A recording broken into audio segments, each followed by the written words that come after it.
Hello and welcome back to another video. This is a match reaction to Chelsea 2, Tottenham 0. Make sure to like the video and subscribe if you're new. And yeah, as a neutral watching this, as a West Ham fan that hates both teams, I didn't really care about this match because the season's over for us pretty much. And Chelsea would have finished above us anyway, probably. They're probably going to beat us on Sunday as well. But I thought, just give me a loss for someone and I'll enjoy it. Tottenham lost. They haven't had a great week at all. They lost to, obviously, Arsenal 3-2. And now they've lost to Chelsea. They've lost to two of their rivals. They haven't won any important London derby that they consider important. As much as they don't like to say out loud, they do consider Tottenham West Ham important. Tottenham Chelsea important. Tottenham Arsenal important. And they haven't won any of those games.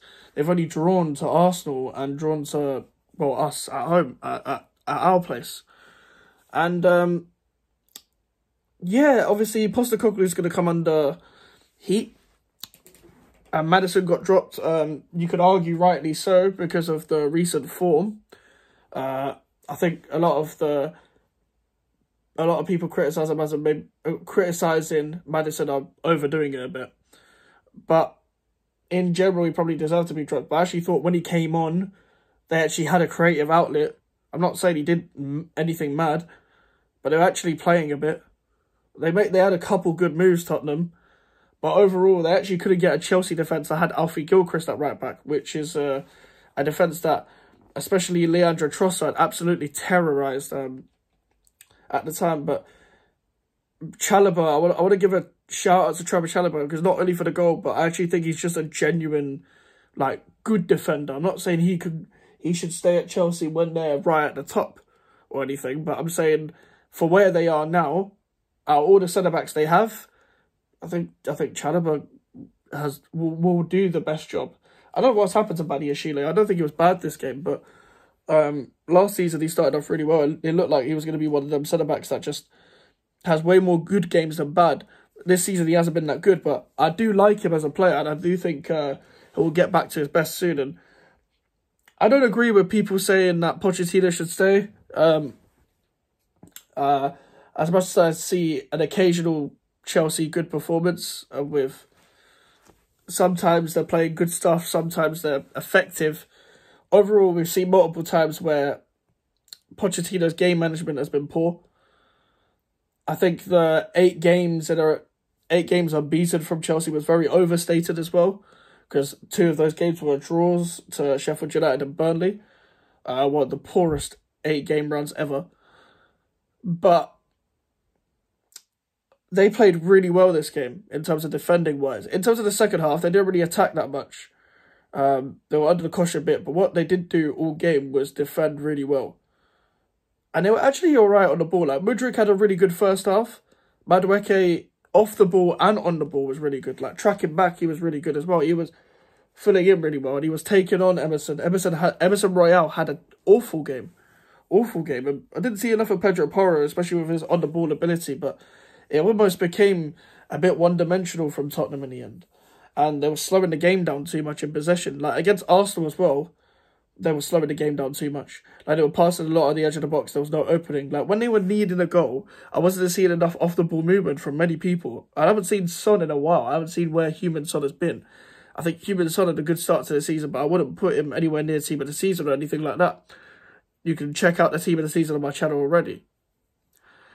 But I think they're going to struggle with the likes of Son because he's a big name.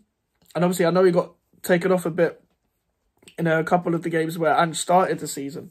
But I think they're going to have that conversation next season where Son will still score goals, but I just don't think he'll score as many as he usually does, because I think this is the eventual fall-off. I don't think the past couple of seasons have been the same level from Heung-min Son. And I feel like that's a conversation we're going to have as neutrals just watching the game.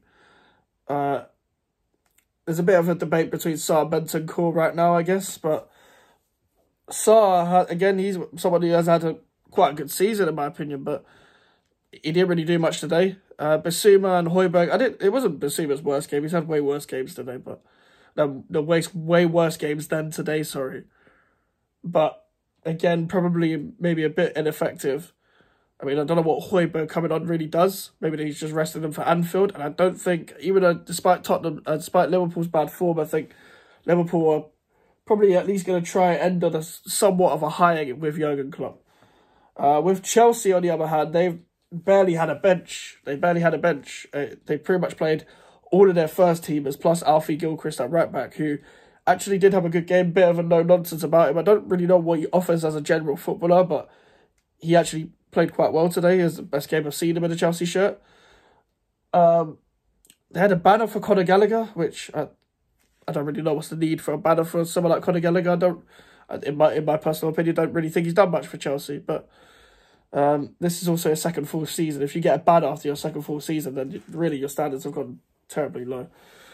But it also, ironically, it looks like he's actually going to move to Tottenham, which I don't see Gallagher being like one of those signings that I look at and think, yeah, Tottenham should sign him.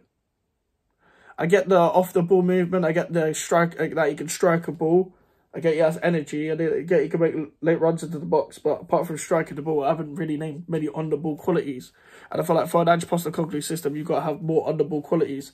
I feel like you've got to have way more rapid wingers, way more direct wingers that actually have a final ball to them.